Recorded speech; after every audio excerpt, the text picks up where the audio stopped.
Welcome back to teachers diary. New numbers, പുതിയ സംഖ്യകൾ എന്ന 4ാമത്തെ ചാപ്റ്ററാണ് നമ്മൾ പഠിച്ചുകൊണ്ടിരിക്കുന്നത്. അതിൽ ഹരണം അല്ലെങ്കിൽ ഡിവിഷൻ എന്ന സെക്ഷനിൽ ആദ്യത്തെ 2 ക്വസ്റ്റ്യൻസ് നമ്മൾ കഴിഞ്ഞ വീഡിയോയിൽ കംപ്ലീറ്റ് ചെയ്തു. ഇതിൽ നമ്മൾ ചെയ്യാൻ പോകുന്നത് 3ാമത്തെ ചോദ്യമാണ്. അപ്പോൾ ക്വസ്റ്റ്യൻ എങ്ങനെയാണ്? 1/√2 + 1 2 ദശാംശ സ്ഥാനം വരെ കണക്കാക്കുക. അതായത് compute 1/√2 + 1 correct to 2 decimal places. ഇവിടെ നമുക്ക് 1/√2 + 1 ആണ് തന്നിരിക്കുന്നത്. 1/√2 + 1 ഇതിനെ 2 ദശാംശ സ്ഥാനം വരെ കറക്റ്റ് ചെയ്ത് എഴുതാനാണ് പറഞ്ഞിരിക്കുന്നത്. അപ്പൊ നമ്മൾ തൊട്ട് മുൻപ് ചെയ്ത പ്രോബ്ലം ഇതേപോലെ തന്നെയായിരുന്നു അല്ലെ.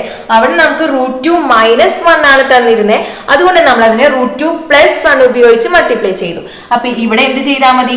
1/√2 + 1 a + b ഫോം നമുക്ക് തന്നിട്ടുണ്ട്. ഇനി നമ്മൾ എന്ത് ചെയ്യണം? a - b കൊണ്ട് അതിനെ മൾട്ടിപ്ലൈ ചെയ്യണം. അതായത് √2 - 1 കൊണ്ട് അതിനെ മൾട്ടിപ്ലൈ ചെയ്യണം. അപ്പൊ ഡിനോമിനേറ്ററിനെ മൾട്ടിപ്ലൈ ചെയ്താൽ അല്ലെങ്കിൽ ഛേദത്തെ മൾട്ടിപ്ലൈ ചെയ്യുന്ന അതേ സംഖ്യ കൊണ്ട് അംശത്തെയും മൾട്ടിപ്ലൈ ചെയ്യണം. അപ്പൊ ഇവിടെ നമുക്ക് √2 - 1 മൾട്ടിപ്ലൈ ചെയ്യാം. ഓക്കെ, ഇനി നമുക്കിത് ബ്രാക്കറ്റ് ഓപ്പൺ ചെയ്യാം. ഇവിടെ √2 - 1 എന്ന് വരുന്നു. ദെൻ ഇവിടെ നമുക്ക് എത്രയാണ്? ഇവിടെ a + b × a - b ആണ്. So a² - b². അപ്പൊ a² എന്ന് പറഞ്ഞാൽ √2² - b² എന്ന് പറഞ്ഞാൽ 1². ഓക്കെ, അപ്പൊ ഇനി ഇവിടെ നമുക്ക് √2 - 1 ഡിവൈഡഡ് ബൈ √2 സ്ക്വയർ 2 ആണ്. അപ്പൊ 2 - 1 equal to √2 - 1 divided by 1. Clear ആണല്ലോ. ഇനി ഇവിടെ നമുക്ക് √2 വാല്യൂ 1.414 - 1 എന്ന് കിട്ടി. ഇവിടെ ഈ 1 നമുക്ക് ഇടണ്ടെന്ന് അറിയാം. ഓക്കെ, അപ്പൊ ഇനി ഇവിടെ നമുക്ക് എത്ര കിട്ടി? 0.414. ഇനി ഇത് നമ്മൾ 2 ദശാംശ സ്ഥാനത്തിന് ശരിയാക്കി എഴുതാണെങ്കിൽ 0.41. ഇതാണ് ഇതിന്റെ answer, 0.41. Question number 4. Simplify √3 - √2 into √3 + √2. Use this to compute 1/√3 - √2 and 1/√3 + √2 correct to 2 decimal places. Question എങ്ങനെയാണ്? √3 - √2 into √3 + √2 ലഘൂകരിച്ച് എഴുതുക. അതുപയോഗിച്ച് 1/√3 - √2 1/√3 + √2 ഇവ 2 ദശാംശ സ്ഥാനം വരെ കണക്കാക്കുക. അപ്പൊ ആദ്യം നമ്മളോട് പറഞ്ഞിട്ടുള്ളത് ഇതിനെ സിംപ്ലിഫൈ ചെയ്യുക അല്ലെങ്കിൽ ഇതിനെ ലഘൂകരിച്ച് എഴുതുക എന്നുള്ളതാണ്. നമ്മൾ നേരത്തെ ചെയ്ത അതേപോലെ തന്നെയാണ്. ഇത് a - b, ഇത് a + b ഈക്വൽ ടു എത്രയാണ്? a² - b² ആണ്. a എന്ന് പറയുന്നത് √3 ആണ്. അപ്പൊ √3 സ്ക്വയർ മൈനസ് b എന്ന് പറയുന്നത് √2 ആണ്. അപ്പൊ ഇവിടെ √2 സ്ക്വയർ ഈക്വൽ ടു √3 സ്ക്വയർ എന്ന് പറഞ്ഞാൽ 3 ആണ്. √2 സ്ക്വയർ 2 ആണ്. So 3 - 2 equal to 1. ഓക്കെ, അപ്പൊ ആദ്യം നമ്മൾ ഇതിനെ സിംപ്ലിഫൈ ചെയ്ത് എത്ര കിട്ടി? 1 കിട്ടി. ഇനി നമ്മൾ എന്താ പറഞ്ഞിരിക്കുന്നത്? ഇതുപോലെ തന്നെ 1/√3 - √2 സിംപ്ലിഫൈ ചെയ്യുക. എന്നിട്ട് അത് 2 ദശാംശ സ്ഥാനത്തിന് അല്ലെങ്കിൽ 2 ഡെസിമൽ പോയിന്റിന് കറക്റ്റ് ചെയ്ത് എഴുതാനും പറഞ്ഞിട്ടുണ്ട്. ആദ്യം നമുക്ക് ഇത് ചെയ്യാം. 1/√3 - √2. ഓക്കെ, പിന്നെ നേരത്തെ ഇവിടെ a - b ഉണ്ട് അല്ലെ. അപ്പൊ നമ്മൾ എന്ത് ചെയ്യണം? a + b ഫോം കൊണ്ട് മൾട്ടിപ്ലൈ ചെയ്യണം. അപ്പൊ ഇവിടെ 1/√3 - √2 into √3 + √2 കൊണ്ട് മൾട്ടിപ്ലൈ ചെയ്യാം. ഓക്കെ, അപ്പൊ അംശത്തെയും നമ്മൾ എന്ത് ചെയ്യണം? √3 + √2 കൊണ്ട് മൾട്ടിപ്ലൈ ചെയ്യണം. അപ്പൊ ഇവിടെ √3 + √2. ക്ലിയർ ആണല്ലോ. ഇവിടെ √3 + √2 ഇങ്ങനെ എടുക്കട്ടെ. ഇനി √3 - 2 into √3 + 2 അല്ലെ നമ്മളിവിടെ സിംപ്ലിഫൈ ചെയ്തത്. അതിന്റെ ആൻസർ എത്ര കിട്ടി? 1 ആണെന്ന് കിട്ടി. അപ്പൊ ഇത് ഉപയോഗിച്ചുകൊണ്ട് ഇത് സിംപ്ലിഫൈ ചെയ്യാൻ പറഞ്ഞിട്ടുണ്ട്. അപ്പൊ നമുക്ക് ആ വാല്യൂ ഇവിടെ സബ്സ്റ്റിറ്റ്യൂട്ട് ചെയ്താൽ മതി. ക്ലിയർ അല്ലേ? അപ്പോ ഇവിടെ ഇനി നമുക്ക് എന്തേ ഉള്ളൂ? √3 + √2 ചെയ്താൽ മതി. അപ്പൊ ഇവിടെ നമുക്ക് സിംപ്ലിഫൈ ചെയ്യുമ്പോൾ എത്ര കിട്ടും? √3 വാല്യൂ 1.732 + 1.414. ഓക്കെ, അപ്പൊ ഇത് രണ്ടും കൂടെ ആഡ് ചെയ്യണം. അപ്പൊ 3.146 എന്ന് കിട്ടും. ഇനി നമ്മൾ എന്താ പറഞ്ഞിരിക്കുന്നത്? 2 ദശാംശ സ്ഥാനത്തിന് 2 ഡെസിമൽ പോയിന്റ്സിന് കറക്റ്റ് ചെയ്യാൻ പറഞ്ഞിട്ടുണ്ട്. അപ്പൊ 3ാമത്തെ സ്ഥാനം 6 ആണ്. 5 5 കൂടുതലാണെങ്കിൽ എന്ത് ചെയ്യും?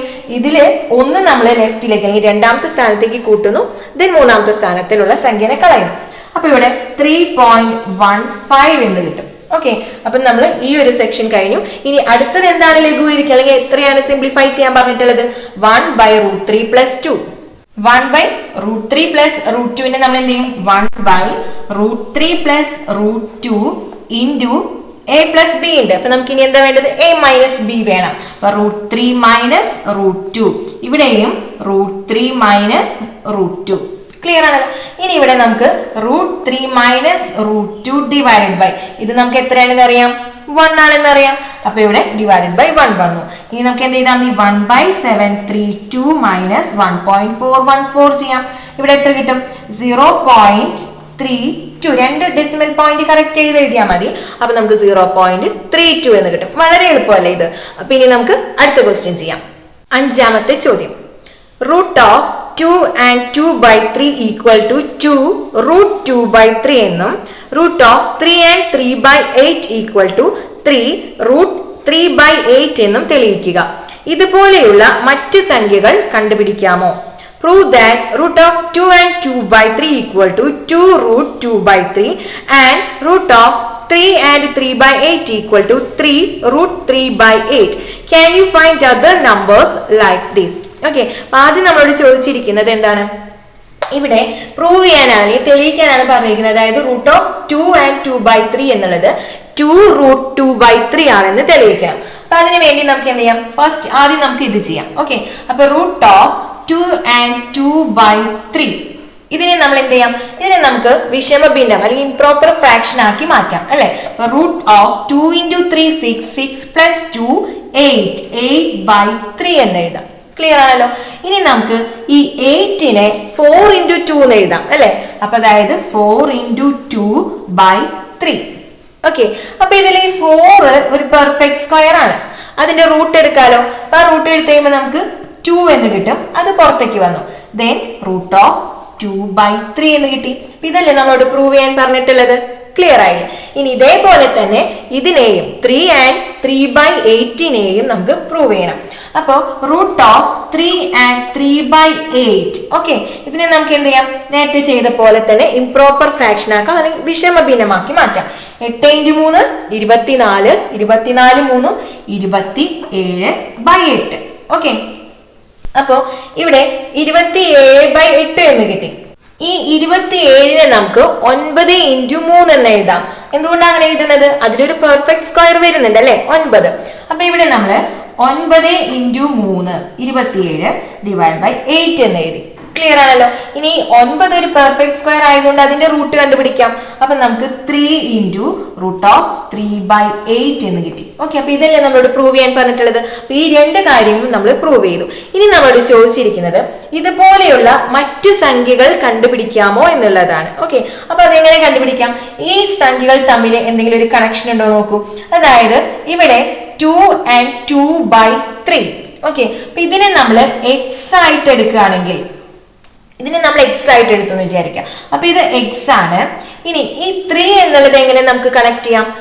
ഈ 3 എന്നുള്ളത് x-ന്റെ സ്ക്വയർ. x-ന്റെ സ്ക്വയർ എന്ന് പറഞ്ഞു കഴിഞ്ഞാൽ x². അതായത് ഇവിടെ 2ന്റെ സ്ക്വയർ 4 ആണ്. 4 - 1 ചെയ്തപ്പോ എന്ത് കിട്ടി? 3 കിട്ടി. അപ്പൊ ഇതിനെ നമുക്ക് എന്തെന്ന് എഴുതാം? x² - 1 എന്ന് എഴുതിക്കൂടെ ഈ ഡിനോമിനേറ്ററിനെ? ഇനി അതുപോലെ ഈ 2 തന്നെ ഇവിടെ സെയിം അല്ല, അതായത് x തന്നെയാണ് ഇവിടെ വരുന്നത്. ഓക്കെ, അപ്പോ ഇതിനെ നമുക്ക് x √x/x² - 1 എന്ന് ഇതിന്റെ ജനറൽ ഫോം എഴുതാം. ഇനി ഇത് ഉപയോഗിച്ച് നമുക്ക് എത്ര സംഖ്യകൾ വേണമെങ്കിലും എഴുതാലോ. ഇവിടെ എക്സിന് നമ്മൾ 2ഉം 3ഉം കൊടുത്തപ്പോഴാണ് ഈ രണ്ട് നമ്പേഴ്സ് വന്നത്. ഇനി നമുക്ക് 4ഉം 5ഉം കൊടുത്തു നോക്കാം. അതായത് x = 4 ആണെങ്കിൽ അപ്പൊ നമുക്ക് സംഖ്യ എങ്ങനെ വരും? ഇവിടെ x എന്നുള്ളത് 4 എന്ന് കൊടുക്കുക. 4 √(x)ന്റെ ഇത് x തന്നെ, അതായത് 4 തന്നെ. x² - 1, 4ന്റെ സ്ക്വയർ -1, അതായത് 16 - 1 15 കിട്ടി. ഓക്കെ, ഇതിനെ നമുക്ക് √4 × 4/15 എന്ന് എഴുതാലോ. ഓക്കെ, അപ്പൊ ഇതുപോലെയുള്ള മറ്റൊരു സംഖ്യ കൂടെ നമുക്ക് കിട്ടി. ഇനി എക്സിനെ നമ്മൾ 5 എന്ന് കൊടുക്കുകയാണെങ്കിൽ, x = 5 ആണെങ്കിൽ 5 × √5/, ഓക്കെ, ഇവിടെ x² - 1 ആണ്, അതായത് 5ന്റെ സ്ക്വയർ -1, അതായത് 25 - 1 = 24.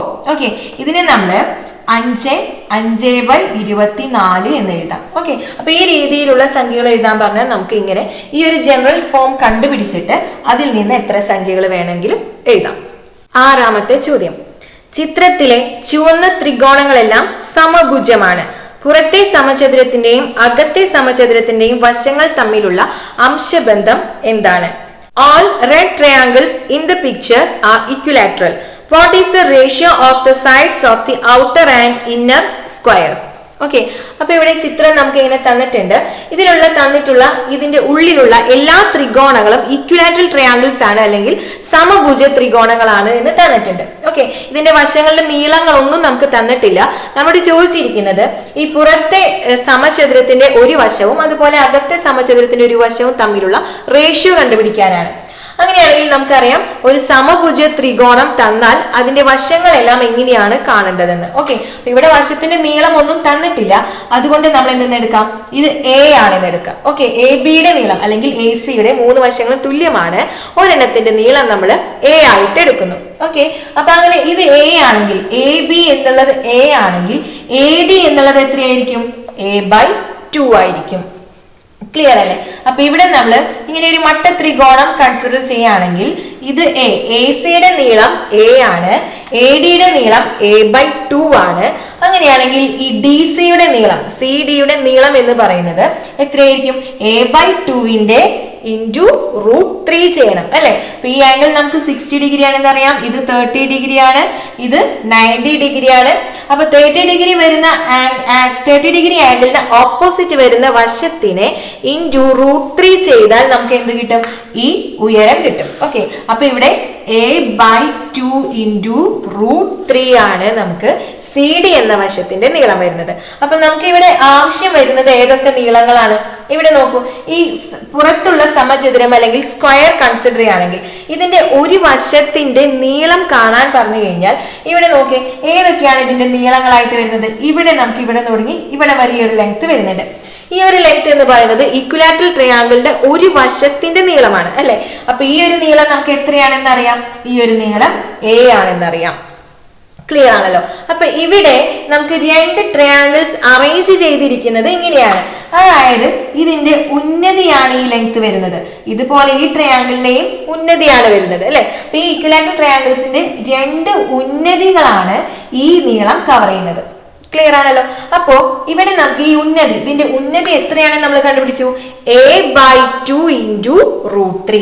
അപ്പൊ ഇവിടെ ഒരു a/2 √3 വരുന്നുണ്ട്, അതുപോലെ ഇവിടെയും a/2 √3 വരുന്നുണ്ട്. ഓക്കെ, അപ്പോ ഇനി നമുക്ക് എന്ത് ചെയ്താൽ മതി? എ ബി എന്ന വശത്തിന്റെ നീളം കാണാനായിട്ട് ഇത് 3ഉം കൂടെ ആഡ് ചെയ്താൽ മതി. അപ്പോ ab is equal to a plus a/2 √3 plus a/2 √3. ഇനി നമുക്ക് എന്ത് ചെയ്യാം? ഇവിടെ a/2 √3 എന്നുള്ളത് 2 പ്രാവശ്യം വരുന്നുണ്ട്. അപ്പൊ നമുക്ക് ഇവിടെ a പ്ലസ് 2 a/2 √3 എന്ന് എഴുതാം. ഇനി നമുക്ക് എന്ത് ചെയ്യാം? ഈ 2ഉം ഇവിടെ ക്യാൻസൽ ചെയ്യാം. അപ്പൊ ബാക്കി എന്താണ് വന്നത്? a√3 plus a. ഇത് അങ്ങോട്ടും ഇങ്ങോട്ടും മാറ്റി എഴുതിയേ ഉള്ളൂ, ഇനി ഇങ്ങനെ തന്നെ എഴുതിയാലും കുഴപ്പമൊന്നുമില്ല.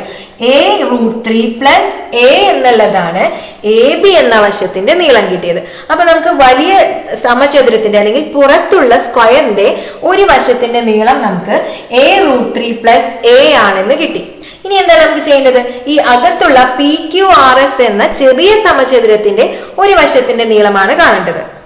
PQRS ആണ് നമ്മുടെ ചെറിയ സമചതുരം അല്ലെങ്കിൽ small square. Okay, inner square ആണ്. അപ്പൊ ഇതിന്റെ ഒരു വശത്തിന്റെ നീളം എന്ന് പറഞ്ഞാൽ നമുക്ക് PQന്റെ ലെങ്ത് കാണാം. ഓക്കെ, എല്ലാ സൈഡ്സും ഈക്വൽ ആണ്, സമചതുരമാണ്. അപ്പൊ ഈ PQന്റെ ലെങ്ത്, നിങ്ങൾ ഈ PQനെ ഒന്ന് നോക്കിയേ. അപ്പൊ ഈ PQ എന്ന് പറയുന്ന ഈ ഒരു ഭാഗം കണ്ടോ, ആകെയുള്ള ലെങ്ത് എ ബിയുടെ ടോട്ടൽ ലെങ്ത്തിൽ നിന്ന് ഇക്വിലാറ്ററൽ ട്രയാങ്കിളിന്റെ ഈ സൈഡും പോയി, അതുപോലെ ഒരു സൈഡും ഇവിടെ കട്ട് ചെയ്തു. ഓക്കെ, ബാക്കി സെൻട്രൽ വരുന്ന പോർഷൻ എത്രയാണെന്നുള്ളതാണ് നമുക്ക് കണ്ടുപിടിക്കേണ്ടത്. എന്ന് പറഞ്ഞാൽ ആകെയുള്ള നീളത്തിൽ നിന്ന് ഈ ഒരു വശവും കുറയ്ക്കണം, അതുപോലെ ആകെയുള്ള വശത്തിൽ നിന്ന് ഈ ഒരു വശവും കട്ട് ചെയ്യണം. ബാക്കി കിട്ടുന്നത് എന്തായിരിക്കും? PQന്റെ നീളമായിരിക്കും. എന്ന് പറഞ്ഞാൽ എന്താണ്? ആകെയുള്ള എ ബിയുടെ നീളം എന്ന് പറയുന്നത് √3a പ്ലസ് a ആണ്. ഇതിൽ നിന്ന് എന്ത് മൈനസ് ചെയ്യണം? ഇവിടെ ഒരു വശം കണ്ടോ, ഈ ഒരു സൈഡ് ഇക്വിലാറ്ററൽ ട്രയാങ്കിളിന്റെ ഒരു സൈഡ്, അതേപോലെ തന്നെ ഇവിടെയും ഇക്വിലാറ്ററൽ ട്രയാങ്കിളിന്റെ ഒരു സൈഡാണ് ആറ്റത്തേക്കുള്ള ലെങ്ത് വരുന്നത്. എന്ന് പറഞ്ഞാൽ 2a മൈനസ് ചെയ്യണം. അപ്പൊ ഇവിടെ മൈനസ് 2a ചെയ്താൽ എന്ത് കിട്ടും? PQന്റെ ലെങ്ത് കിട്ടും. അപ്പൊ ഇവിടെ നമുക്ക് √3a plus a minus 2a എന്ന് കിട്ടി. ഇവിടെ √3a പ്ലസ് എ ഉണ്ട് -2a ഉണ്ട്. അപ്പൊ 2a നിന്ന് ഒരു a മൈനസ് ചെയ്ത് വലുതിന്റെ ചിഹ്നം മൈനസ് ആണല്ലോ. അപ്പൊ -2a നിന്ന് ഒരു a മൈനസ് ചെയ്താൽ -a കിട്ടി. ഓക്കെ, അപ്പൊ ഇവിടെ നമുക്ക് ചെറിയ സമചതുരത്തിന്റെ ഒരു വശത്തിന്റെ നീളം √3a - a എന്നാണ് കിട്ടുന്നത്. അതുപോലെ വലിയ സമചതുരത്തിന്റെ ഒരു വശത്തിന്റെ നീളം √3a + a എന്ന് കിട്ടി. ഇനി നമുക്ക് റേഷ്യോ കണ്ടുപിടിക്കണം അല്ലെ. വലിയ സമചതുരത്തിന്റെ ഒരു വശത്തിന്റെ നീളവും അതുപോലെ ചെറിയ സമചതുരത്തിന്റെ ഒരു വശത്തിന്റെ നീളവും തമ്മിലുള്ള റേഷ്യോ ആണ് കാണേണ്ടത്. അപ്പൊ ആദ്യം നമുക്ക് വലിയ സമചതുരത്തിന്റെ ഒരു വശത്തിന്റെ നീളം എഴുതാം.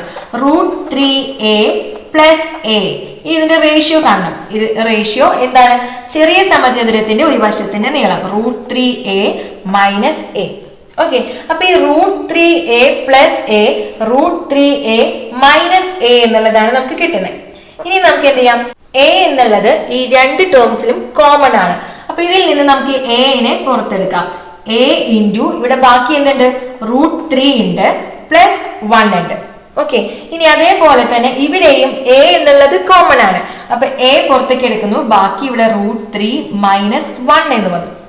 ഇനി റേഷ്യോ ആണ്. നമ്മൾ റേഷ്യോ കാണുന്ന സമയത്ത് ഇവിടെ a എന്നുള്ളത് കോമൺ ആണ്, ഡിവൈഡഡ് ബൈ ആണ് ചെയ്യുന്നത്. അപ്പൊ ഇവിടെ a നമുക്ക് ക്യാൻസൽ ചെയ്യാം. അപ്പൊ റേഷ്യോ ഇനി ബാക്കി എങ്ങനെ എഴുതാം? √3 + 1 √3 - 1. അപ്പൊ ഇതാണ് ഈ രണ്ട് വശങ്ങൾ AB/PQ അല്ലെങ്കിൽ വലിയ സമചതുരത്തിന്റെ ഒരു വശവും ചെറിയ സമചതുരത്തിന്റെ ഒരു വശവും തമ്മിലുള്ള റേഷ്യോ. ഈ ചാപ്റ്റർ ഈ ഒരു പ്രോബ്ലത്തോടു കൂടെ കംപ്ലീറ്റ് ആവാണ്. അടുത്ത വീഡിയോയിൽ നമുക്ക് പുതിയ ചാപ്റ്റർ പഠിക്കാം.